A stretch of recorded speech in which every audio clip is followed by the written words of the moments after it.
So many tabs open still.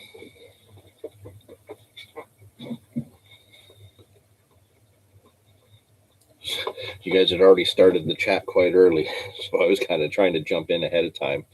Good to see everybody there. Grimy 334 Outdoors. Tyler's popped in. Um, crazy, crazy with the winds lately. Um, Tyler's half-assed work. I just got finished work. That's why the live's at 1 today. Busy morning, hard wind, blowing scrap material all over the place. Everybody's trying to get started on their spring cleaning, and it's frigid out there. Galen's in there. ONT Carpin, good to see you. Victor's in there. Battersby. Great timing, just sound down for lunch. Don't worry, nobody yells in here. Big Fish Angler Chad's in here. Good to see everybody popping in.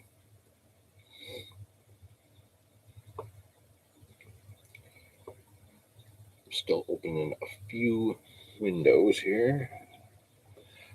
Hope everybody's doing well. You know, the weather is starting to break. We got a little bit of a tease with all the nice warm 20-degree weather we had the other day. I couldn't believe it. Driving home from work, I took all the winter gear off, threw it in the van because I wore it into the shop, and then when I went to go leave the shop, I was absolutely cooking. 20 degrees, the van said when I was driving home from work. Absolutely blew my mind. Let's just make sure I got the right one open here. Yep. Okay, here we are for the March live stream. And I have to say, didn't really put a whole lot of thought to it until this morning. I've been out fishing twice since I spoke to you guys last. That's it. And I would say one session was a complete and total waste of time. I think my choice of location was the wrong decision for that day. And the second session that I got out, nothing went right until it did. So that was pretty amusing, to say the least. In both cases, for both of those sessions, I can't give too much away yet, but I was playing with some prototype baits that somebody is working on and has handed me to try out, and we've caught on them so far. A couple of different species too, so it's pretty exciting. And there's actually some being dropped off and probably in my mailbox while we're live today. A color that I had a little bit of input on that didn't quite go the right way, but somehow come out amazing. So it's not what we expected, but really neat. So I'm looking forward to trying those and getting those in the water and see how they move and how they reflect the light.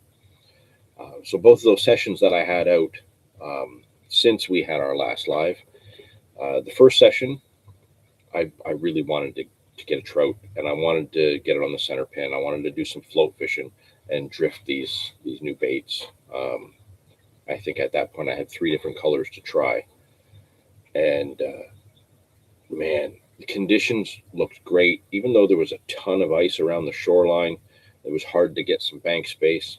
The water was moving really well. The flow was going right to left, no, left to right, no, right to left in the drift that I was in. So it was ideal to run from a pool through a run to another pool. It was exactly how I want it for that spot. Everything felt great. The problem was there was no fish rising. You know you're not in for a good session if the fish in the whirlpool are not showing themselves. The water was gin clear, which usually isn't that bad. I like to have a little bit of color to the water there, but being gin clear, it doesn't turn me off. It usually just means I have to fish a little further out. But it was weird because we just didn't have any fish showing. And I was watching, and the birds are coming down, and the birds are picking up bait fish off the surface. So there's bait fish drifting through, but nowhere near shore, all much further out. So the float fishing option just, it wasn't working out. I was trying these new baits. I tried some of the Nick's handmade panfish jigs that we went through the box of them that I got over here. Um, the purple nurple worms, drifting those in the gin clear water, they looked amazing drifting them under a float. But the problem was the fish just weren't there. They weren't in front of me. And I was watching, the other anglers that had come down, and I think there was 8 other anglers that morning, which kind of surprised me for a Sunday morning.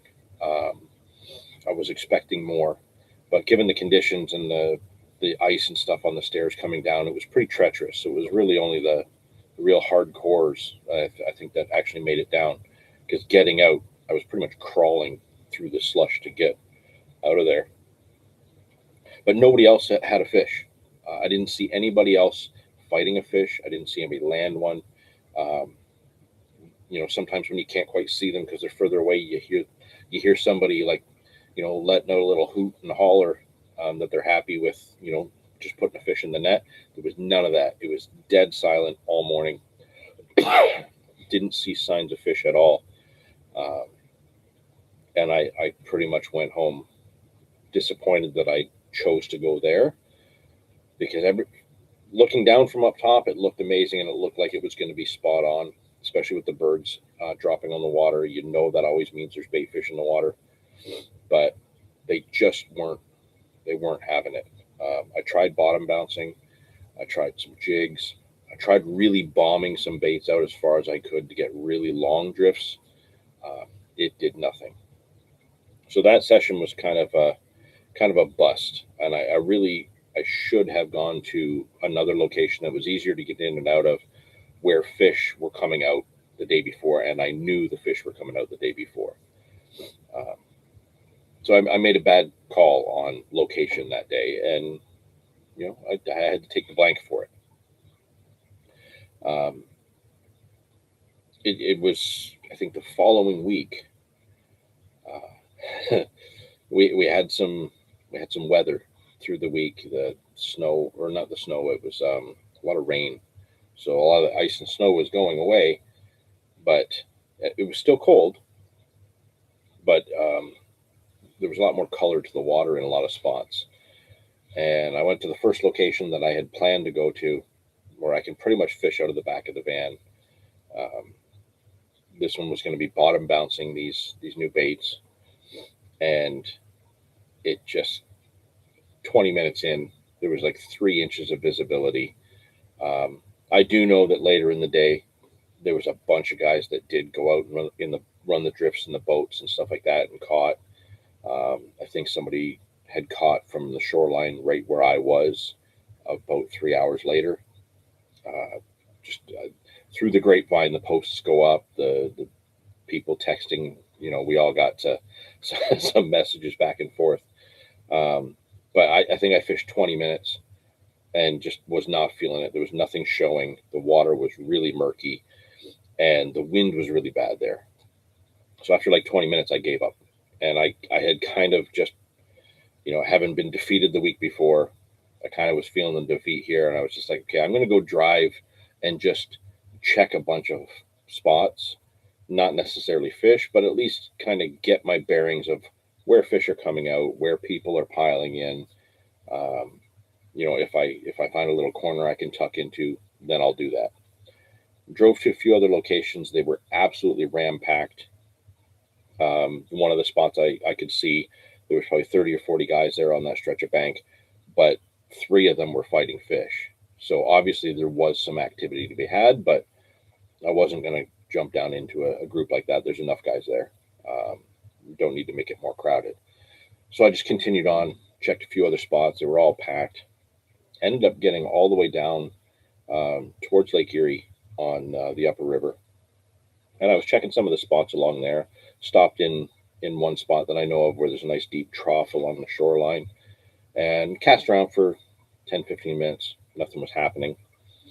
Stopped at another location, and just as I was about to get out of the van to walk over and talk to an angler that I saw there, he set the hook, and that was kind of a nice treat. So I walked over there, and it turned out he was playing a rainbow, and um, I was kind of there to offer some help to net the fish.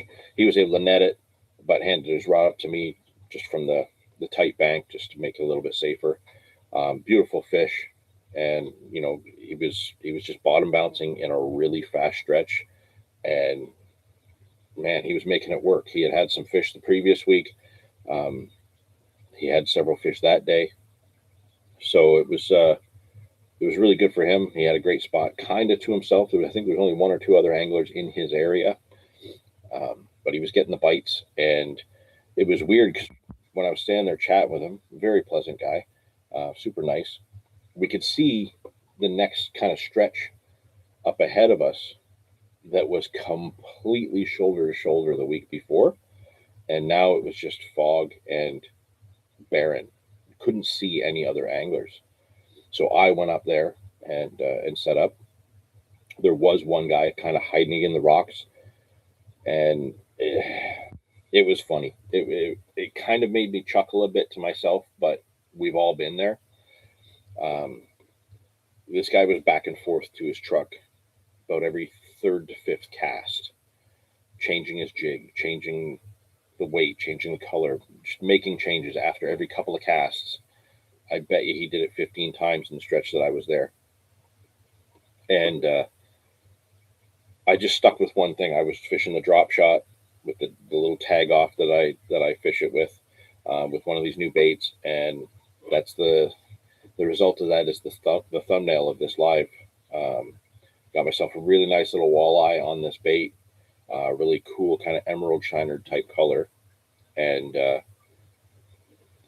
the guy left shortly after that. I don't think he liked that I caught a fish about 30 feet beside him in about 15 minutes fishing, while he was really putting in the work.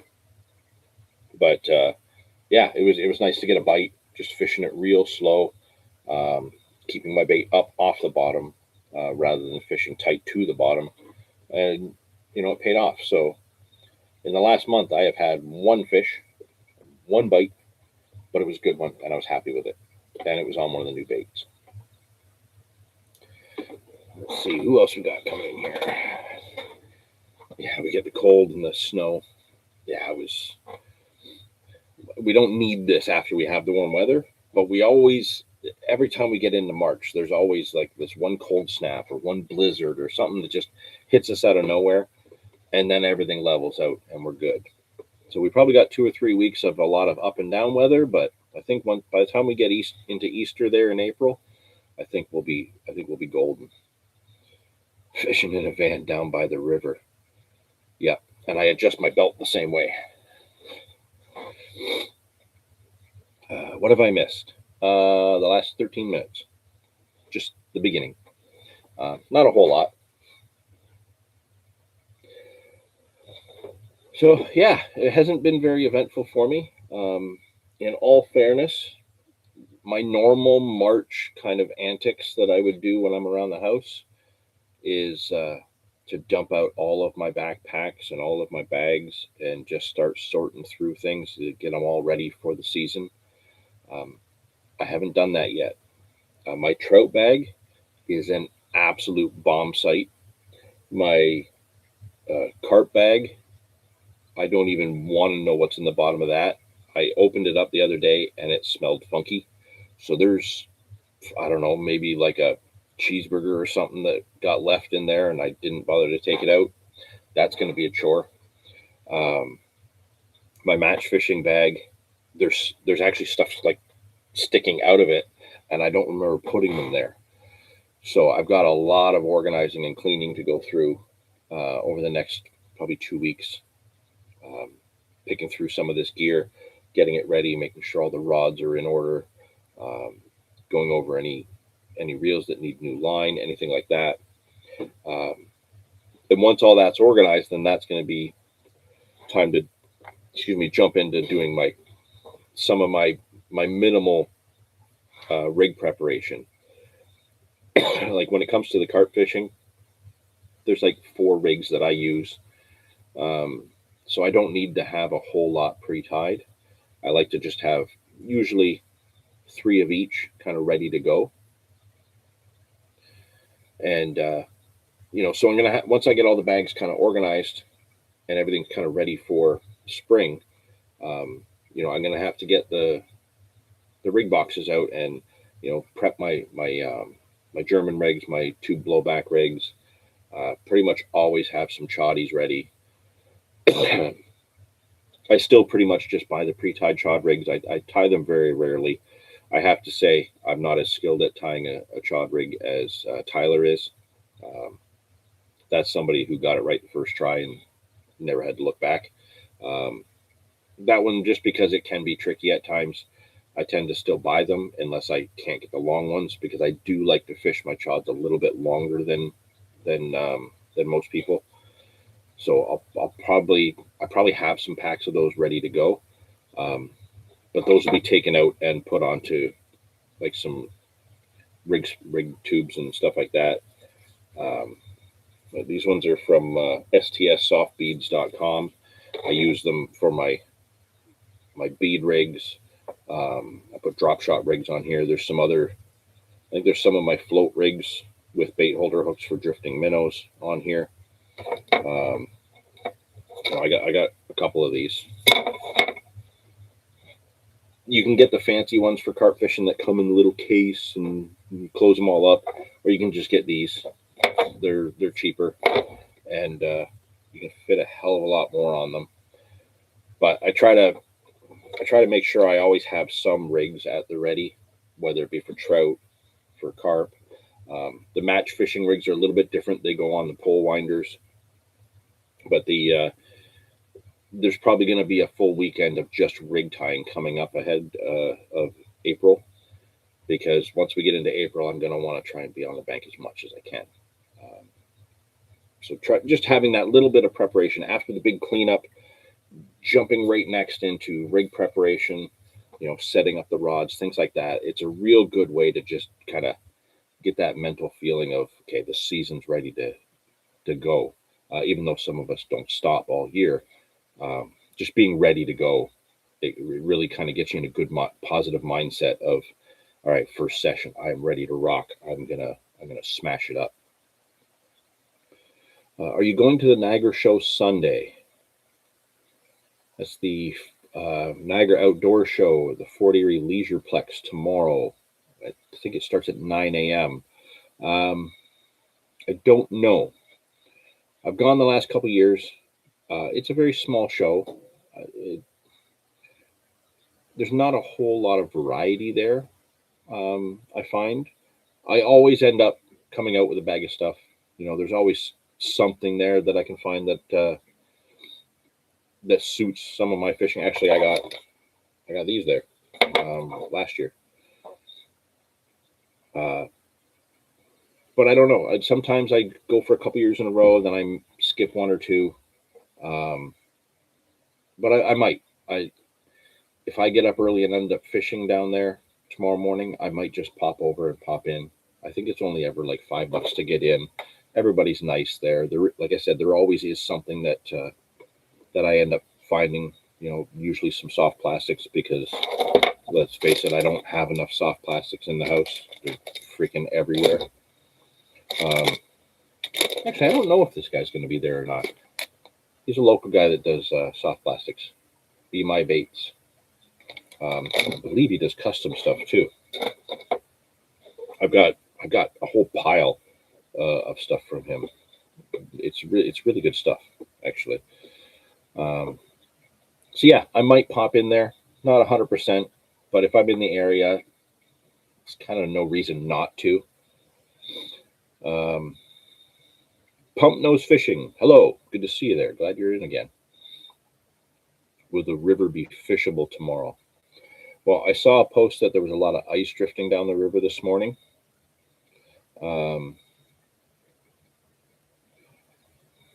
It's hard to say if it, like, I don't know if the ice is going to get all congested and block up the shorelines. Then it might be difficult, but there's always somewhere on the upper that you can sneak a cast or two in.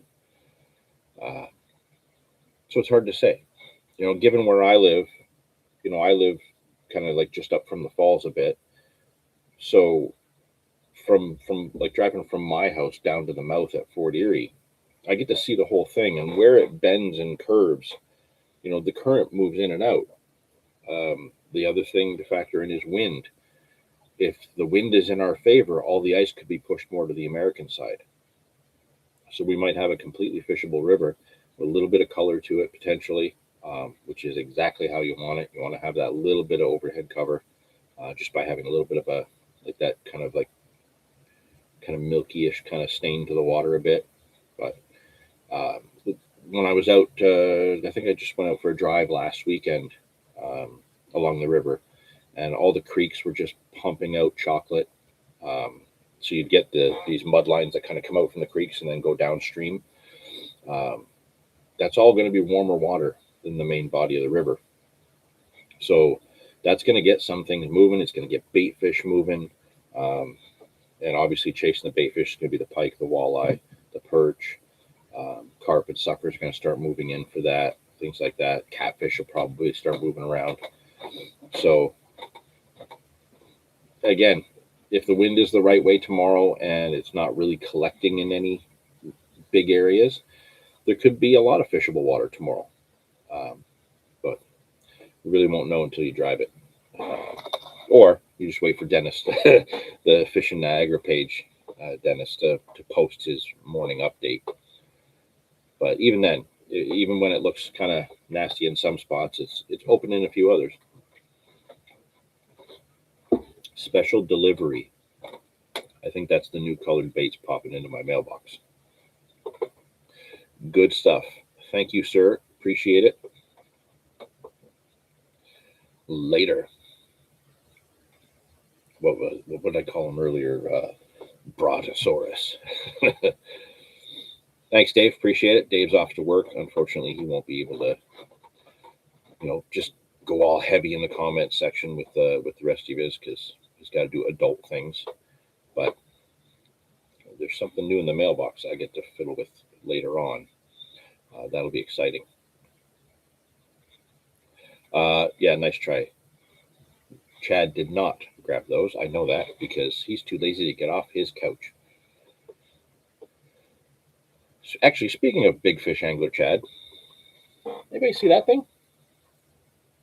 I don't know how well you can see that. Let me get that down.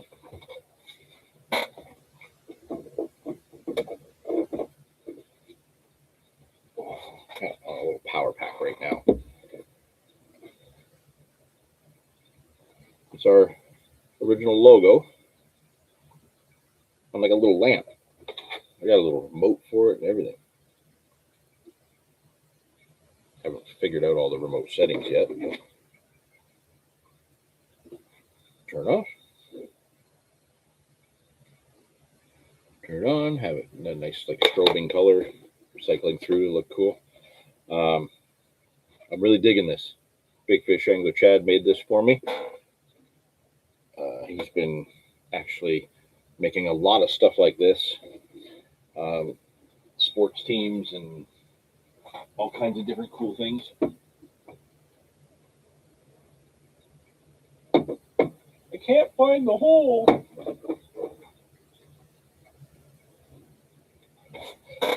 So yeah, really, really nice. Really like that. And I know he is making, like I said, like sports team logos and all kinds of other cool things. If anybody's actually interested in getting something like that, you can actually just reach out to him on, I think it's his personal Facebook. I'll just drop it in the chat for you guys. If you guys are actually interested in having something made like that, just reach out to him, Big Fish Angler Chad, and shoot him a message. He's probably got on his page a lot of the different things that he has made so far. Go over kind of what you're interested in, what he can do, and price wise, and maybe there's a chance he can hook you up with something really cool. Not gonna lie, he handed me that yesterday, and I immediately put in an order for 2 more. Like oh, hey, this looks awesome. Okay, I want this and I want this. Um, so yeah, it's cool. It's good stuff, and I dig it. I like it. You did a good job on it. It looks cool, and it's just one more thing. You know, I've got like the big banners in the house that I had made years ago. You know, hanging up by the bar and stuff like that, and it's just kind of neat when you have something that you've made for your hobby and whatnot, and then somebody kind of does something really cool like that. It's just a cool rush. You know, we've spent so much time over the years. Chad, um, Goldie, Dave, Will, Clint, Jan, all these guys that have all kind of contributed over the years and helped build the channel. You know, when we get to see stuff like that, it's it's cool, man, because I can look at that and know there was so many people that came together that having something recognizable like that after all these years that so many people can kind of just see and know, it's exciting. And yeah, I thought it was really cool. So I wanted to make sure that you guys know that he can make stuff like that. So if you want something cool like that, he can probably do it. He showed me one he did for somebody else of like a big Harley Davidson one. So it's the same size, 8 9 inches or something like that, round. But it was like a Harley Davidson one for uh, Harley fans. That's pretty cool. Yeah, if you guys are interested in something like that, check them out. What about decals for windows on the cars? Well, he doesn't do stuff like that. Um, However, I am slowly working on some designs for doing like a sticker pack coming up. I'm not sure how far out I am still for that yet. Oh, he has a guy. There you go. Maybe reach out to him. Maybe he knows a guy.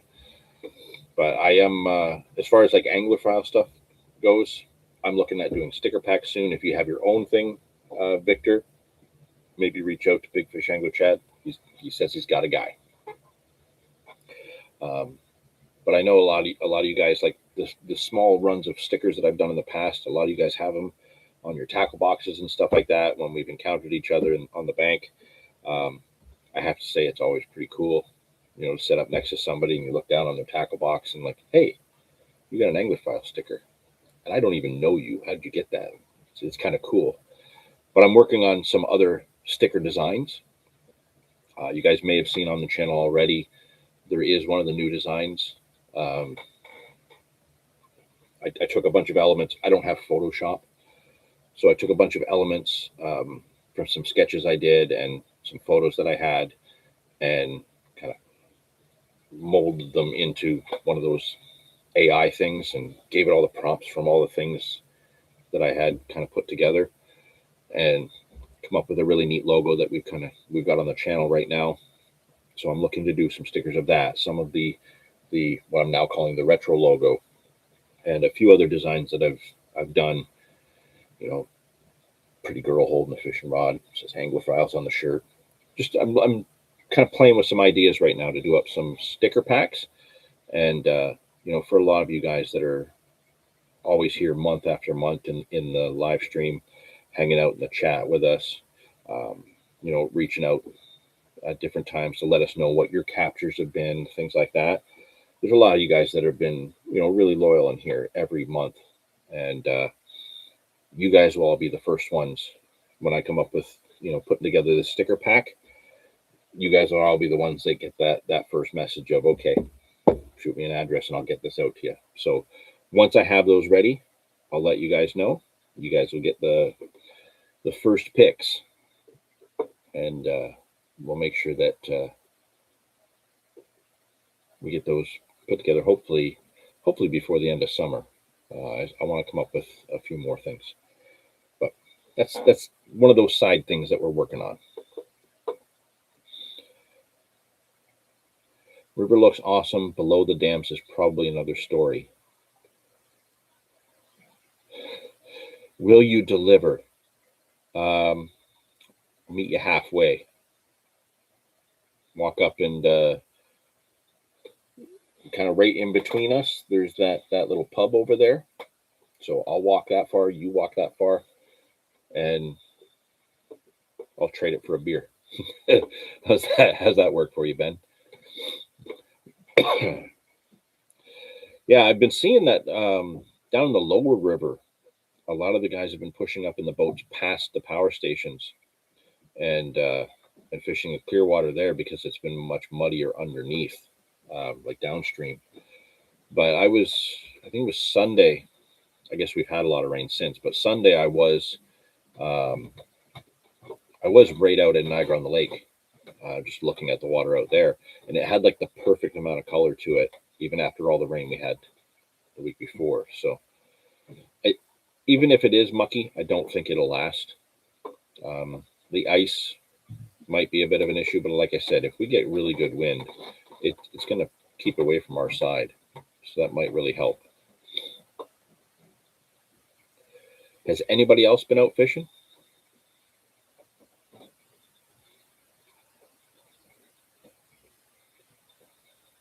So surely somebody's been out giving it a try.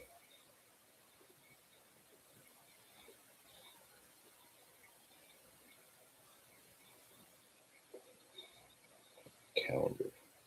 Oh, that's why my calendar's up. Okay. For any of you who are currently Canadian Carp Society members, I believe the latest newsletter is out, and there's a lot of great stuff on that. The newsletters are continually just full of information about what's been happening and what's upcoming with the CCS. The last few have been exceptionally good because there's a new element that's been then popping into them from Chef Vicky. So if you're somebody who likes cooking on the bank or just likes cooking in general, Chef Vicky is a master chef. She is awesome. Anybody who's eaten her cooking never has anything but amazing things to say about it. And the last couple CCS newsletters, Chef Vicky's recipes have been in there for different dishes. So just getting that information alone is worth signing up for them. But on top of that, you don't have to be a member to have the newsletter and kind of know what's going on. But if you are a member, you get to get in on the things that are going on. There's already been talk about our upcoming SSF in the spring. That's going to be exciting. People are already starting to sign up for that. There's been some changes to the team format, and some teams are already being formed. So it's really going to be an exceptional spring, I think. I think there's going to be a lot of big fish that come out, just like there is every spring. But I don't know. Something tells me we're going to see some absolute monsters coming out in May. So if you are a member, sign up for the SSF, whether it be solo or teams, but get signed up. There is also an upcoming live broadcast, just like we had back in, I think, November. We had a really cool live broadcast about rigs. And that was one that actually people didn't want it to end because it was so good. So there's going to have to be a part 2 to that. But there is, in fact, another live broadcast coming up for members on the site, I think on March 29th. So Sunday evening, March 29th, there's going to be a live broadcast about bait, which is perfect timing. Everybody kind of getting their hands and their head around what their bait plan is going to be for spring. There's going to be a few people on. I'm actually one of them. There's going to be a few other people on, and we're all going to be discussing kind of like our baiting strategies and how we go about doing things, kind of what we're using in our mixes. All of us are very, very different. We all do things our own way. It's very different, and we all have very different results because we all have different goals in our angling. So no matter who you are, if you're a member and carp fishing is your thing, the bait broadcast is definitely going to be one to catch, because there should be some element in any of the things that we do that will help your fishing and the way you bait, and what your overall strategy is. So mark that on your calendars. March 29th. I think it's around, I think it's 7 p.m. March 29th. And yeah, there's going to be, I'll be joining a number of others, I think 3 or 4 others.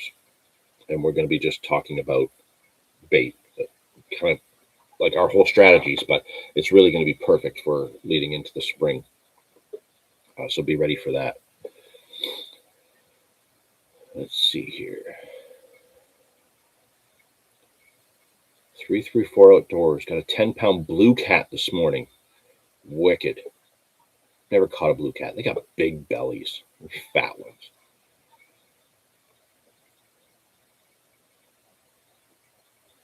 I'm fishing from my couch. Nice. ONT Carpin was out ice fishing for stock trout 2 weekends ago. We did well. 14 rainbows and 2 Lakers between the group. Filmed a good chunk of the trip, so hopefully I can make a video out of it. Excellent. I did see some of the photos. Man, you guys had a lot of slush on the ice and under that, all that snow and everything too. It looked like quite the adventure. Tyler, I checked some spoons at Brawny with no luck. Someone did catch a bow floating a tandem fly rig. Man, I haven't fished Brawny in a long time. Used to fish the mouth quite a bit in the fall. I don't think I ever did in the spring. I used to love the creek itself. So I went to college in Oakville, and so I was able to, on my weekends or the days that I just chose not to go to school, I would ride my bicycle all the way across, because I lived on the Mississauga side of Oakville, and obviously Brawny's on the Burlington side. So I would literally drive or ride my bike the length of Oakville the whole way just to go fishing. And I have a lot of fondness for what that creek was. And I'm not saying it's like trashed because of people or anything like that, because it's always been a very busy creek. It's always been packed. You can find written articles in magazines going well back into the 70s about fishing Brawny Creek. It's not like it's some big surprise or some hidden gem or anything like that.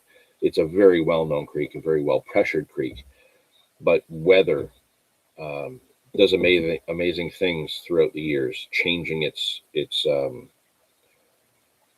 path, let's say. And the path that it had when I fished it in 96 and 97, so kind of like just the whole stretch was like the end of my college time.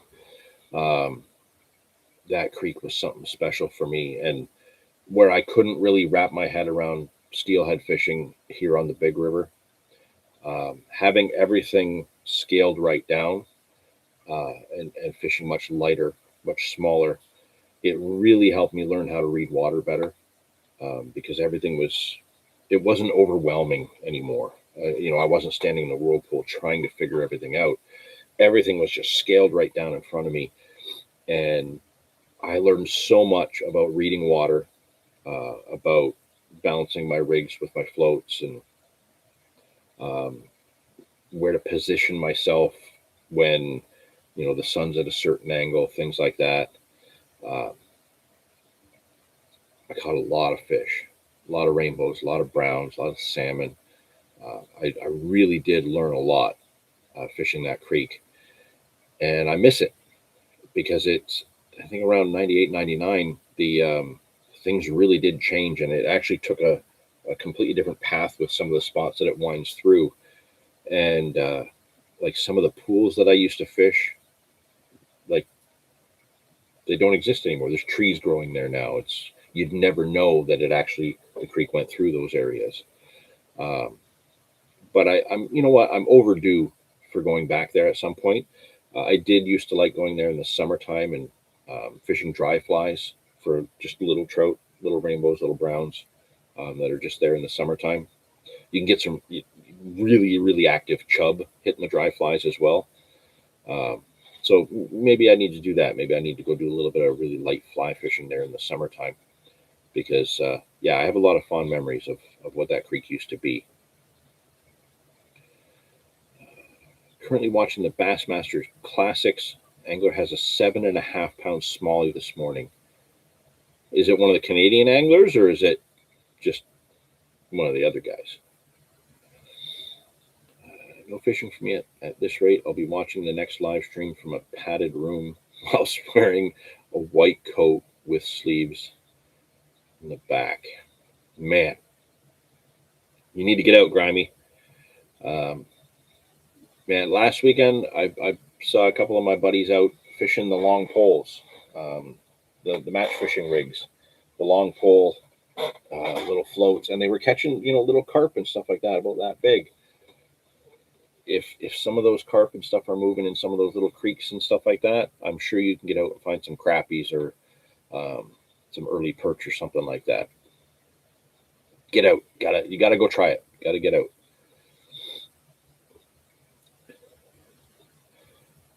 Should be on that live too. Looking forward to it. Oh yes, I believe you are on that live, that broadcast, Galen. It's kind of funny. If you go back, now the CCS is hitting its 5th anniversary this March, so 5 years. It's gone fast. One of the earlier articles that's on there is one that was written as kind of like a collaboration between myself, Galen, and our friend Anthony, who's a local guide out in Manitoba, or Saskatchewan, sorry. And we did an article on the site. What was it? The restaurateur, the Aquaman, and the pub chucker, something like that. Or the pub chucker, the Aquaman and the restaurateur, because we all have different baiting strategies, and it was a whole article about how the three of us bait things up and do things differently.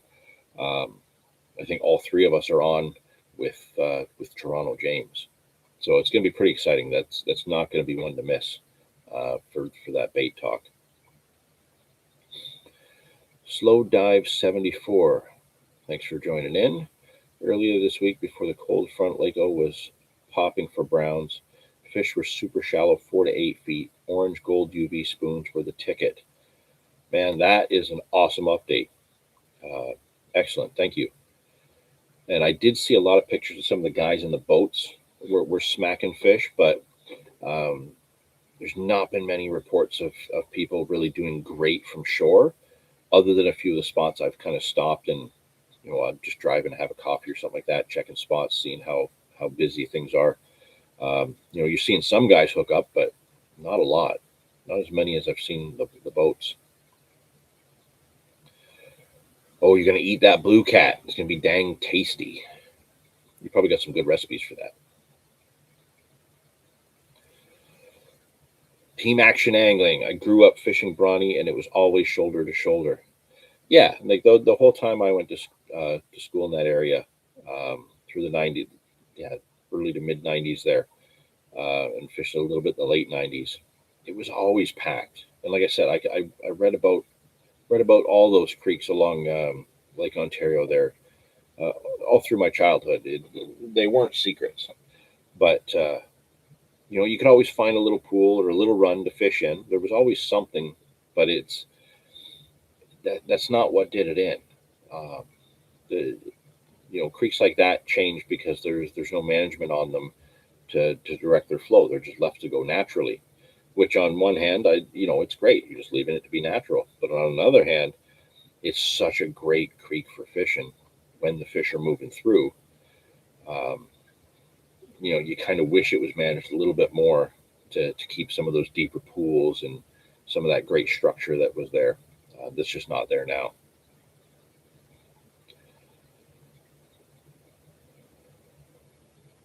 Dave 2291, how much?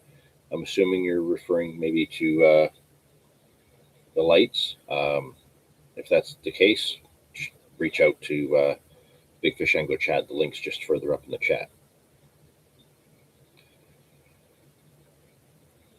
That's how creeks and rivers are. They change every year for the good or the bad. Always learning a new river every year. Yeah, absolutely. Like I said, there's ups and downs to it. It's just, you get 30 years after you you really had a good run fishing it, you kind of want to go back to that sometimes. I did so well uh, back when I used to fish it, and then it changed, and it was just like I don't even want to be on this river anymore. But I'm overdue. I'm going to need to go back this summer and just check it out.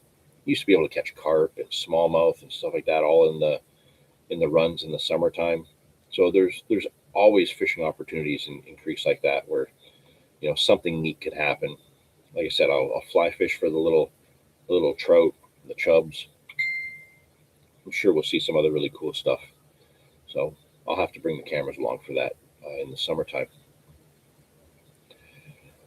How is Coop doing? Cooper Gallant in the Bassmasters. Fortunately, one of the U.S. guys. Oh, U.S. guy has the big smallie. 2 Canadian currently making the cut. Coop was out of the cut last I checked. Johnson brothers were in the cut last I checked. Okay, so Coop's out, but we still got a couple Canadians in there. Time to get the kayak out on the South Shore. Dude, you are crazy with that thing. You go out on that water now, man, good for you. I do not have balls to go out when it's this cold on a kayak. But I'm also really top heavy, so I would tip over, I'm sure.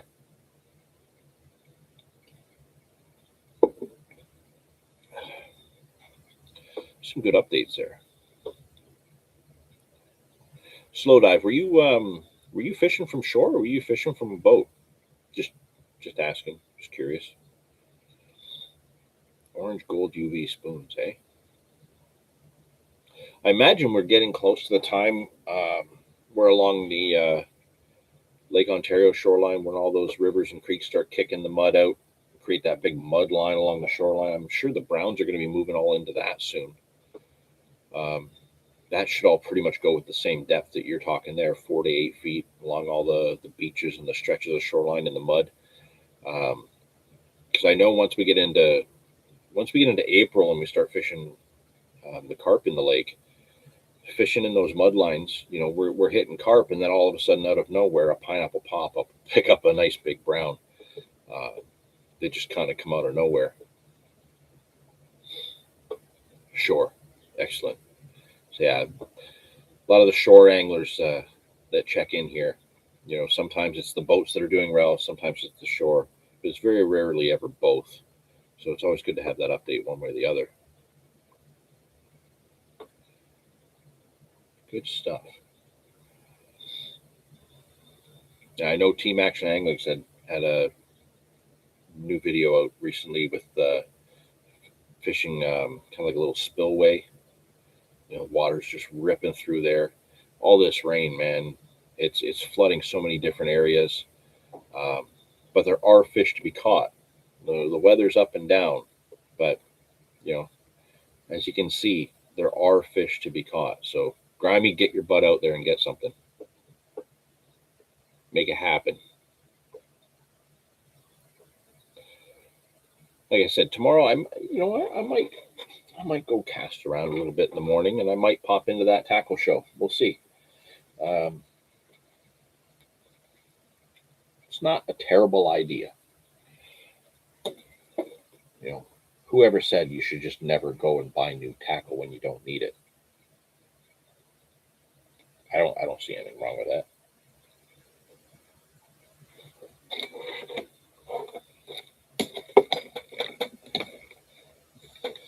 Another reminder for those that not just for Carp Society members, but spring is usually a good time to kind of double check on where you have memberships.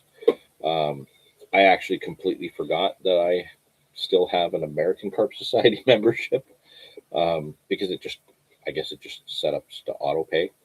But I just got a notice the other day from the American Carp Society. I'm still a member there, apparently. So yeah, if you have memberships to a bunch of different clubs and organizations and such, maybe go through, double check that you are still a member. If you haven't, like if you're like me and you just completely forgot, go see what the latest updates are with those clubs and organizations. There might be something that you just completely missed that is something that you want to get involved with, whether it be like spring cleanup initiatives to help clean up your local area or contests, anything like that. Um, yeah, check on your memberships.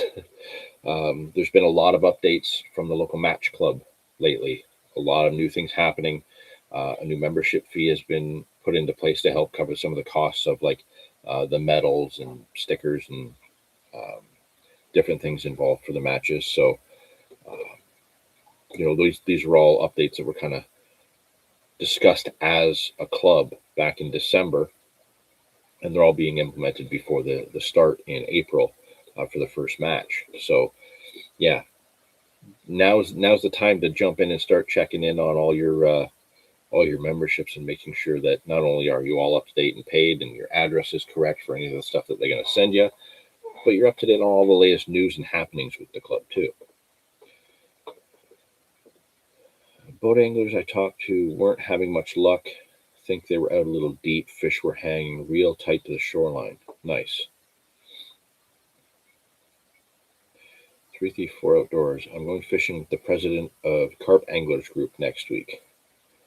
Man, I didn't even know the Carp Anglers Group was still around. That's the CAG group, right? I know they're all over the place in the States, and for a long time there was a chapter here in Southern Ontario. I don't even know if the one here is still up in place. I haven't heard anything about them lately. That's cool. That's cool. Yeah, it's good to have all these little groups and clubs and organizations around, because it kind of, some people just need that sense of belonging and have to be part of something. So it's always good when it's a nice little group that's, right in line with the things that you like to do. And especially when that group does good things and good initiatives, like I said, like spring cleanups of local fishing areas, or, um, different community charity stuff, anything like that. It's sometimes you laugh that, there's all these clubs everywhere, but they have value. They do a lot for the community, and they do a lot for their members. So if you get in the right groups, it can really be beneficial. John, you think I'm crazy kayaking Lake O right now? I just watched a guy launch his kayak on the Grand on a flooded, raging river. Man, people are nuts. Is this like a thrill seeker where he's launching his kayak to go rip around in the rapids, or is he somebody who's actually going to try and fish that? Probably a thrill seeker. Those guys are bonkers, jumping out of perfectly good airplanes and going over waterfalls and canoes and all kinds of weird stuff. I don't understand it. I could never do it. I don't like going too fast in my van. I get on a snowmobile and I start going a little bit too fast, where, everything starts shaking really, really quickly because steering gets tricky because you're going so fast. That's when I back off a lot. I'm not, I get my thrills elsewhere. I'm not into, I'm not into the craziness, especially not when it's something that can get you injured. Right? What's going on? Why do I have, man, I had another tab with the live stream going. What's going on there? Weird. Thrill seeker without a thrill seeking kayak. People are crazy.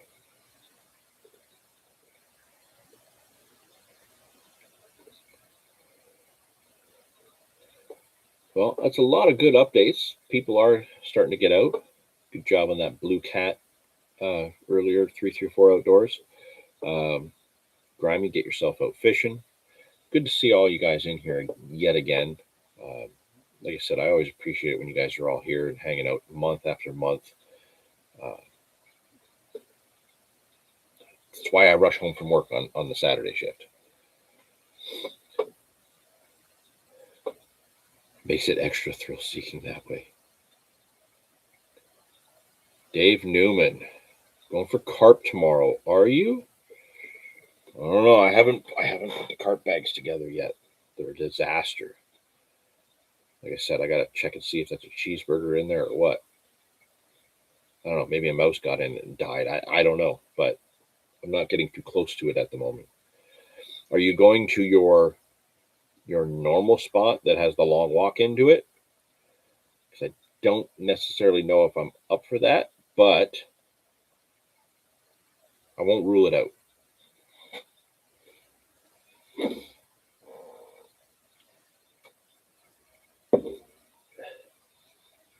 Yeah, if you're going to the hot spot, I don't know. I know they start moving in there pretty early because they're just always there. First caught Tuesday. Nice. Were you at the hot spot, I'm assuming, in your normal swim? The Fat Boy swim?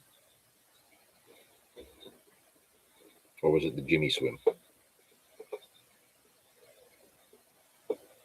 Because the few spots that I fish there are not those swims. Although I have fished them. I like some of the other spots there. ONT Carpin, have you made any recent carp kit orders lately? It's funny you mentioned that because I was actually bringing up carp kit on my other tab over here. Galen. Hamilton. Nope, not going there. If you're up there fishing around the shitter, I am not going. Not happening.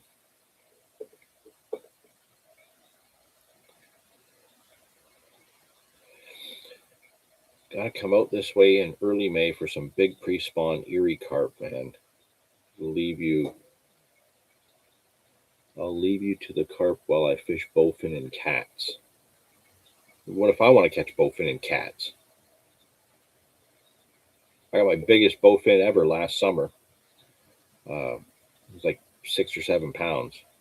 But it's so jet black when you look at the picture, you can't actually make out any details on the fish. It looked amazing.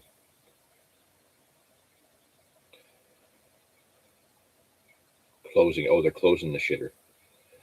Good. Fishing there sucks. I had one good session there last year, and I don't want to go back there. I really don't like fishing in Hamilton. That's just personal preference. There's a lot of fish there. There's a lot of big fish there in some of those areas. It's just not for me.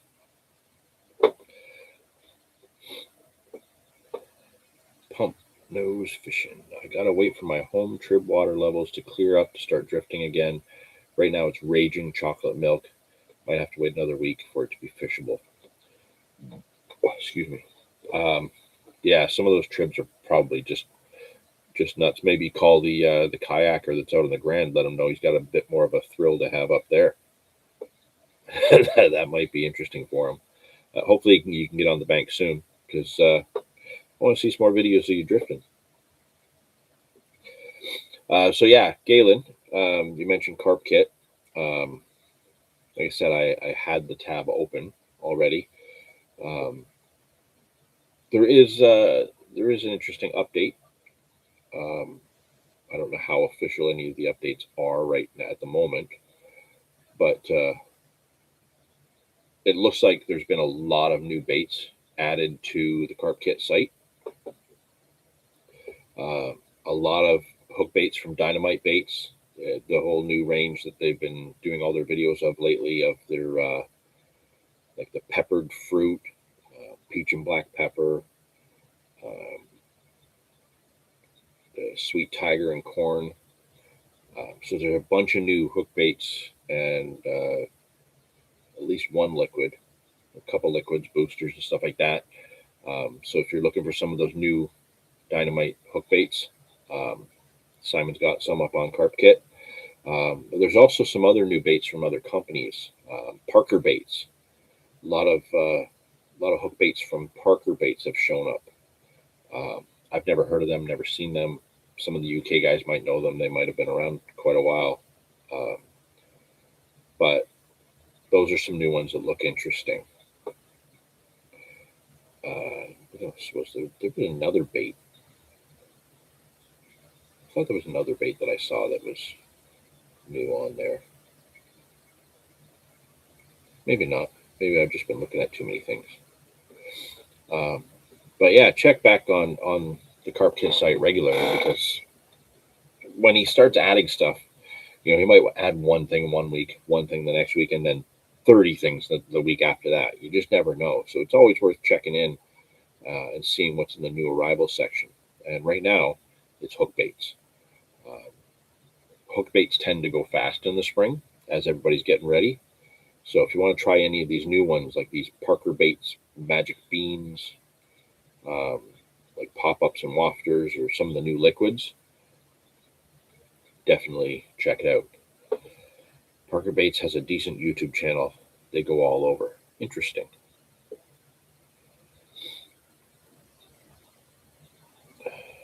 Dave Newman sticking to the easy access because he's got a couple of broken toes. If you chew on your toenails too much, you're going to end up breaking them if you're on that weird angle. Don't do that, Dave. Hell yeah, Parker Baits. I've been bugging them for a couple years to ship to Canada. Now I guess they can. Yeah, Simon's had them up on the site for a little while now. And then he just posted, I think, last week, all the new dynamite stuff. So, um, yeah, there's some new baits on there to definitely check out. Drazen's popped in. Hi, Drazen. But yeah, we're in that time of year where it's time to start looking new hook baits, um, cleaning out your gear and the messes from last year. Like, typically, I don't put my stuff all away at the end of the season because I still use it. But like I said, I didn't fish carp. I didn't do any real match fishing through the winter. Kind of just stuck with the trout and chasing the occasional walleye. Um, so I've got a lot of stuff that just got thrown on the shelf and put aside because with all the other organizing I'm doing, like the other day, I was ripping apart part of the wall around the bar because I'm putting a new fridge in. Well, I have to move all that around all these other piles of gear because I put things to different places to sort them, and then I end up sorting something else, and that gets covered up. I got stuff everywhere. What I need is another house, a house just for my gear. One house, just fishing equipment. That's it, nothing else. I will occasionally sleep there with my fishing gear, and I will occasionally order food there to eat with my fishing gear. Um, but that's probably what I'm going to have to do because I got too much at this point. But yeah, it all just gets thrown on the shelf and kind of put out of the way. Right now, the ice hut's still in the van. I haven't actually been ice fishing since the 3rd of January, but I just didn't take it out just in case. Well, the ice is pretty much done at this point, so that has to come back in the house, and then I got to do like a full cleanup, go out, do some yard work, do some dump runs, things like that, and then the barrow's got to go in the van, the seat box has to go in the van, and some of that big bulky stuff that's hard to move in and out throughout the year, that's got to go in there for the season, and then it's just a matter of swapping out the rods and tackle bags as I need them. So yeah, the next couple of weeks, this is the best prep time you're going to get because it's that transition time, where you're going down to some of your spots and they look either absolutely unfishable, as some of us are experiencing lately, or they look perfect and the fish just aren't in them yet. So now is the time where if you're not going to be on the bank, you might as well get yourself ready for the bank. Um, and that's kind of where we need to be at the moment, I think. Can never have too much fishing gear. No, I agree. You can never have too much fishing gear, but you can very easily run out of enough space to hold all your fishing gear. So, if your wife ever says you've got way too much fishing gear, you need to get rid of some of it, just look her in the eye and say, honey, no, I think you're wrong. I think what we need is a bigger house. So go get a raise at your job so we can pay for more stuff because I'm not going to work any harder because it'll take time away from fishing. That sounds logical to me. That sounds like the right way to approach it. If she works a little harder and makes a little bit more money, I can continue fishing at the rate that I am and buying gear as often as I do, but we can afford a bigger house where I can have more rooms for fishing stuff. And I don't know, maybe a nicer kitchen. Uh, she buys a nice bigger house with a nicer kitchen. We can eat more cool snacks from Chef Vicky's recipes, and then retreat back down to the fishing rooms. Yeah, that works for me. Maybe I'm going to pitch that to my wife this afternoon. I'll see how that flies. It probably won't go over well because her family's been in this house since the 50s. Um, but you never know. You never know. She might be willing to work harder and get a raise and buy a bigger house for me to have my fishing stuff in. You never know. It's always possible. But yeah, definitely. I think what I did last year is I had enough space cleared over by the fish tanks that I just set up two big folding tables and I just dumped the bags out. Just completely dumped them. There's probably some of my social media posts that had that because I think it was leading up to the last two spring trips that I did. I did the same thing with the tables and just dumped everything out, and it was like that for a week. Where each night after work, I would sit down and just slowly take the pile down, clean it down a little bit to get everything organized. Um, I remember it taking a week because I couldn't sit on my couch and watch TV because all that stuff was in the way. So if I wanted to watch TV while I was home after work, I had to sit at that table and sort the gear. Otherwise, I couldn't watch TV. So I kind of forced myself into that. Um, I think that's where I am. Tomorrow afternoon, the tables are probably going to go up. Bags are going to start getting dumped out. Um, I haven't done any of my early spring carp kit orders yet because I don't know what tackle I need. I think I'm pretty good on tackle for the most part. I still have a fair bit of DT baits left over. Um, if you are a DT baits fan and you get onto carp kit, um, get what DT baits are there because I don't know how much longer they're going to be there. It doesn't sound like there's going to be more DT coming to Canada anytime soon. So grab up what you can with the stock that he has before you can't get it at all. Things may change as we move forward through the year, but um, as it stands right now, DT Canada isn't really a thing anymore, unfortunately. So I still have, luckily, I think I still have probably 10 or 12 kilos of boilies. I got all my boosters. I got lots of hook baits. So, like, I'm good. Um, but I know a lot of you guys have started using DT baits, and for good reason. It's really good bait.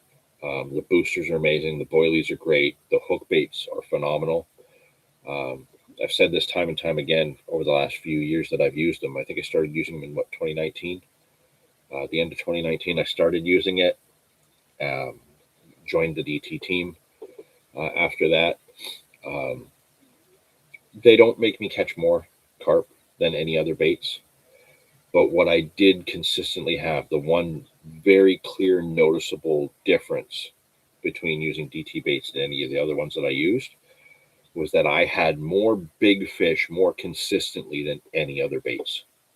Um, that was the big deciding factor um, for me to use that, and I used that exclusively.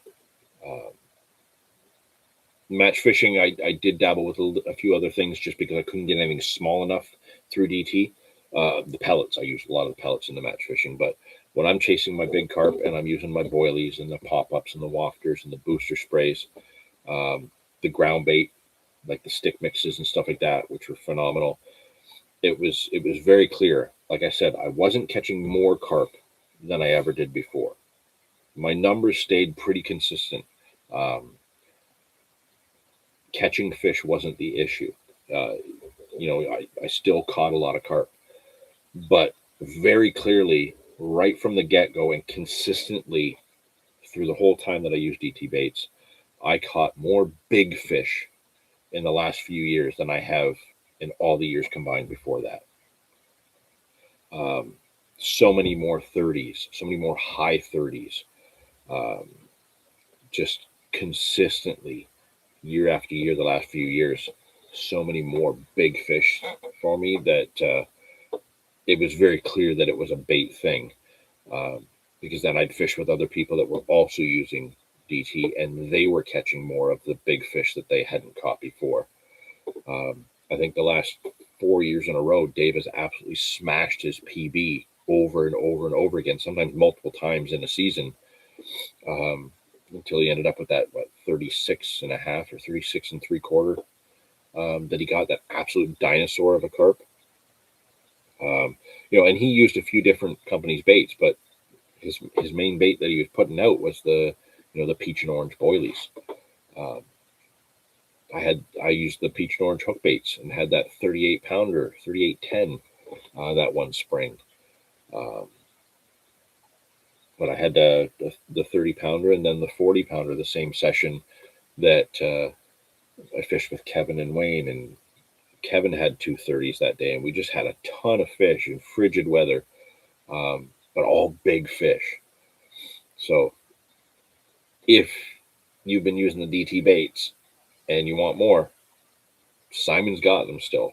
Grab them up, clear out his stock, because once they're gone, we don't know if they're coming back yet. John, do you recycle rig components from old rigs? Yes. That's part of why I spread everything out on the big tables. That's one thing I started doing pretty early on, with my real obsession into carp fishing. When I started the channel back in 2014, it was all about kind of bringing awareness to this whole new style of fishing that I discovered with European tactics and stuff like that. At that point, my son was very small. I did not have a good paying job. YouTube wasn't paying really anything at that point. And I just didn't have the money to be putting into gear. So it became a very early on habit to save whatever swivels, rig tubing, anti-tangle sleeves, every element that I could save, I was saving. And all I was really pitching was damaged hook link material and really worn out hooks. In some cases, the hook link material, if it was still relatively good, or if maybe I was using coated braid, sometimes what I would do is strip all the coating off, undo it from the hook that's on, rig it up on a new hook. So it would be a shorter rig, but it would be supple, and I would use that in like solid bags. So I was even reusing hook link material for quite a while. But as my employment improved, I was able to afford more gear. The YouTube channel does help. I usually put any money that the YouTube channel makes or we get from the Patreon, that goes into being able to get like the cameras, the hard drives to make sure I'm storing all the footage and stuff like that, memory cards. So everything from the channel goes right back into the channel. But I still use, obviously, my personal funds for the gear as much as possible. So I still have the habit of reusing a lot of the components, and I always make a point of taking time at different stages throughout the year. If I get a big ball of rigs, I salvage everything that I can salvage out of them. But that's why early on I used monster carp tackle hooks for so much of my fishing.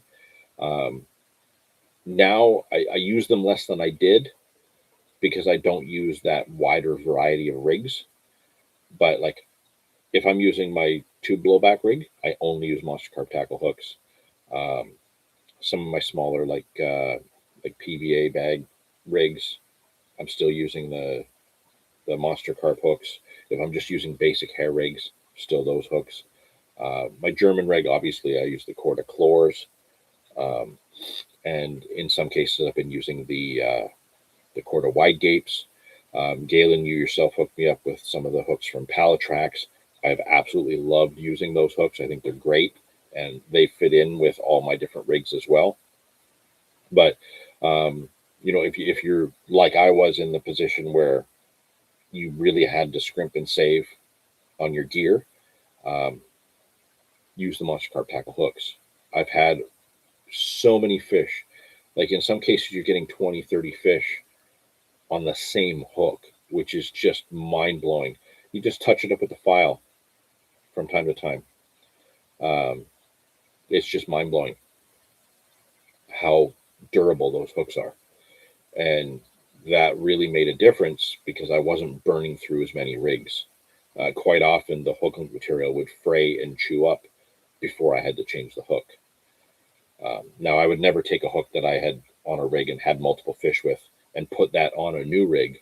I'll start fresh at that point. But the point is getting robust stuff that can last a long time when you don't necessarily have the money to buy a whole bunch of new stuff over and over again. Like, you'll never see me be like the guys on like the bigger channels, the branded channels, things like that, where after every fish, it's a new hook, new rig, all that stuff. No, not happening.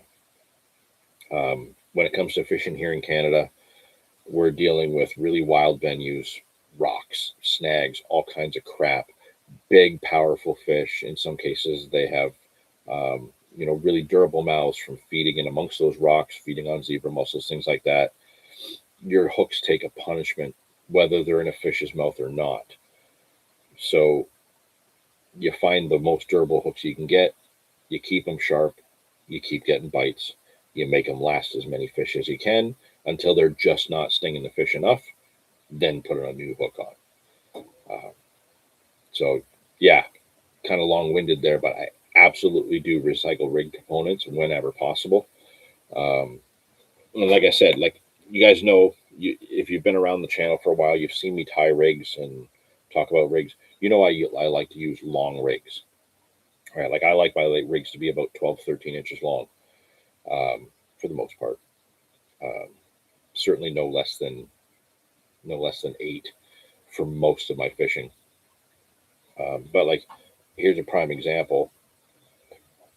A short little 6-inch rig, very quickly and easily made out of components that were taken apart from the other ones.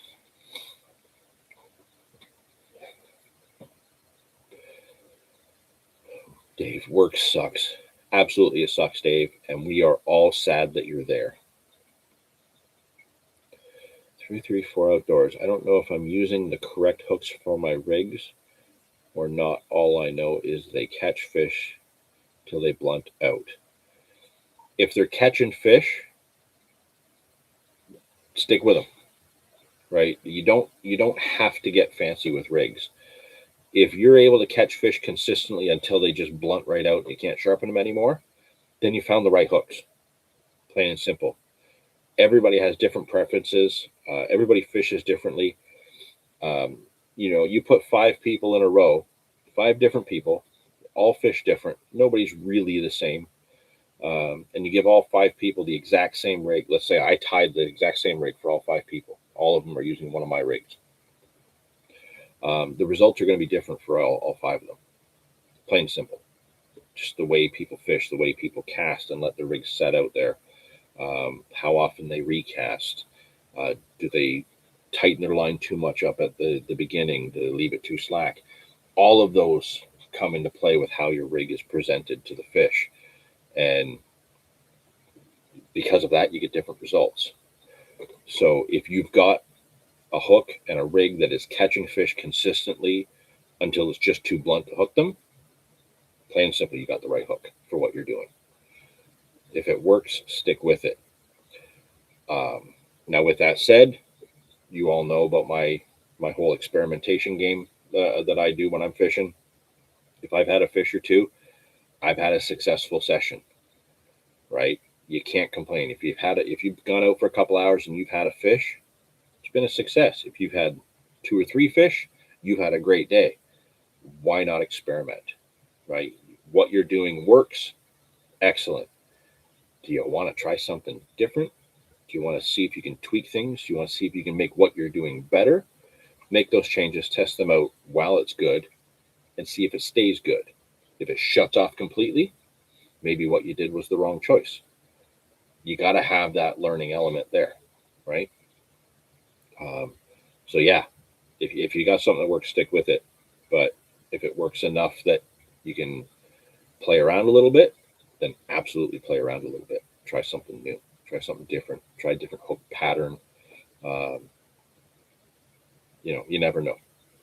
There's so many different options to tweak things and personalize it more and more. Um, it's not worth it to not try, because sometimes, not always, but sometimes those changes makes things so much better.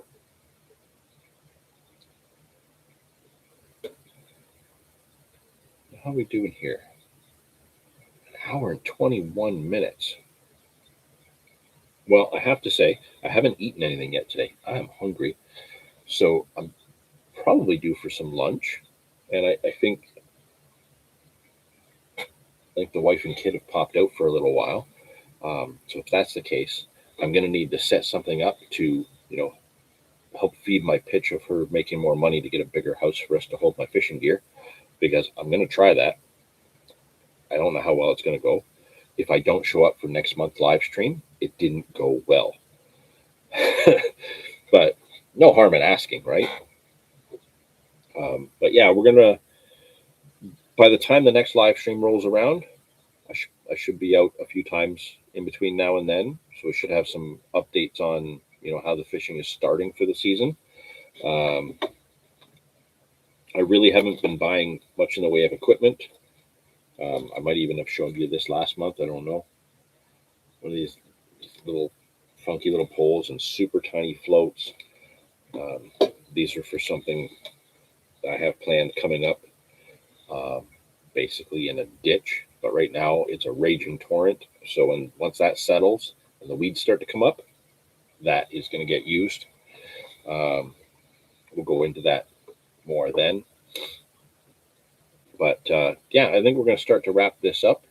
If there is any other questions, throw them in there now. But we're getting to that point in the time where we usually shut things down anyways.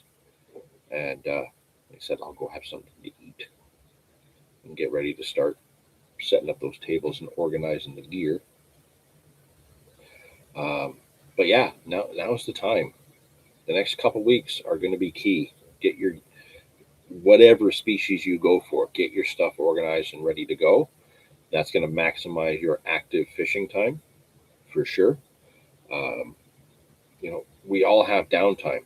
And like I said, if you set things up that force you to sit there and go through gear while you're watching TV after work, because let's face it, pretty much all of us need to watch TV, watch a movie, watch YouTube, whatever it is after work just to help wind down from the day.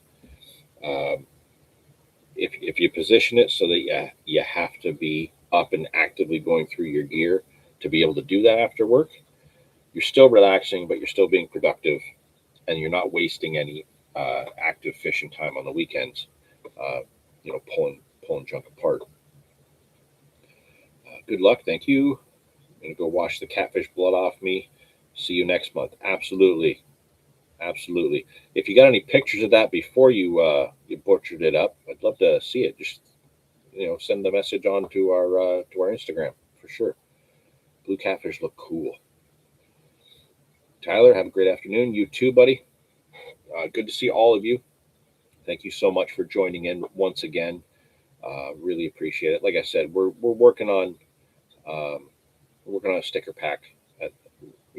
Over the next little while, I'm going to continue to try and put some stuff together, come up with some new designs. All you guys that are always regulars in here, always popping in and consistently interacting, you guys are all going to be the ones that get the first grabs at that. So once those are ready, I'll be letting people know, and we'll make sure that we start getting those out to people. So yeah, thank you all so much. Really appreciate it. Another month down. Seems like it was just yesterday that we were here for the February live, but that's because I only got out twice. So hopefully that will improve between now and April. Let's see, what is the April live stream date? Let's just double check that. That will be April 11th. And once again, it's probably a day that I work, so it's probably going to be around 1 o'clock that we do that live stream. However, that will be after the Easter weekend, so a week after the Easter weekend. So some of you will have 4 days off. Some people will only have the 3, but I think it's a safe bet that a lot of us are going to be on the bank that weekend. So we should have a pretty good April live stream actually talking about what we've been catching. You never know. Actually, I might be able to go from work right to the bank at that point, depending on the weather. So we will see, because the spring spots where I did the Waggler videos last year and we did a live stream from last year, that's around the time that spot starts to kick up some fish. So if I can do that one from the bank, we'll do that. If not, we'll be here and we'll be chatting with what we've been catching. When is your next live? That's what we were just mentioning there, Drazen. That's going to be April 11th. Should be around 1 o'clock that day. So yeah, looking forward to seeing everybody there next month for April. Again, thank you all for joining in. Really appreciate it. Always great to see you guys interacting here. For those of you who are interested in the current Bassmaster situation, we got a couple Canadians in there. So maybe jump over and give that some support. Show the home team that we can take on the big dogs. But yeah, get yourselves ready. Get your gear ready. Get out on the bank. Especially you, Grimy. Get on the bank. It's time. Thanks, everybody. We'll see you next month.